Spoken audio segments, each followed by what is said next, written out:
আসসালামু আলাইকুম। আমি Rakibul Islam, registered diploma medical assistant. So আপনাদের সঙ্গে নিয়ে আসলাম স্কার ফার্মাসিউটিক্যাল লিমিটেডের অফরান, যার জেনেটিক নাম হচ্ছে অন্ডানসেট্রন 8 মিলিগ্রাম বা 8 mg। সো এটি মূলত বমির ওষুধ, যার বমি হয়, প্রচণ্ড বমি হয়, তার জন্য এই ওষুধটি অন্ডানসেট্রন 8 মিলিগ্রাম।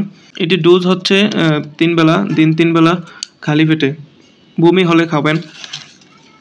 এটি বর্তমান প্রাইস হচ্ছে 10 টাকা সামথিং, বা কম বেশি হতে পারে। তো সমস্ত ওষুধেরই কিছু না কিছু পার্শ্ব প্রতিক্রিয়া রয়েছে বা সাইড এফেক্ট রয়েছে। তার মধ্যে সবচেয়ে বেশি সংঘটিত পার্শ্ব প্রতিক্রিয়ার মধ্যে রয়েছে মাথা ব্যথা, কোষ্ঠকাঠিন্য এবং ডায়রিয়া। কেমোথেরাপি দ্বারা সংঘটিত বমিভাব এবং বমিতে অন্ডানসেট্রন সেবনকৃত রোগীদের মধ্যে 1% ক্ষেত্রে র্যাশ দেখা যেতে পারে। দুর্লভ ক্ষেত্রে ঝাপসা দৃষ্টি, বুকে ব্যথা, নিম্ন রক্তচাপ এবং হৃদস্পন্দন কমে যেতে পারে। সো সমস্ত ওষুধেরই একটি সাইড এফেক্ট রয়েছে। আপনারা রেজিস্টার্ড চিকিৎসকের পরামর্শ অনুযায়ী সমস্ত ওষুধই গ্রহণ করবেন বা সেবন করবেন। এছাড়া আপনি যদি মনে করেন যে এই ওষুধটি খাওয়ার পরে আপনার অন্যান্য কোনো সাইড এফেক্ট দেখা দিয়েছে, তাহলে অবশ্যই ওষুধটি আপাতত বন্ধ রেখে কোনো রেজিস্টার্ড চিকিৎসকের পরামর্শ নিয়ে এটিকে গ্রহণ করবেন। যদি মনে করেন যে অতিরিক্ত মাত্রায় আপনি যদি মনে করেন যে এই ওষুধটি অত্যাধিক পরিমাণে ব্যবহার করে ফেলেছেন, তবে জরুরি চিকিৎসকের পরামর্শ নিন অথবা হাসপাতালে যোগাযোগ করুন। অতিরিক্ত মাত্রার ক্ষেত্রে রোগীর লক্ষণ অনুযায়ী প্রয়োজনীয় ব্যবস্থা গ্রহণ করা উচিত।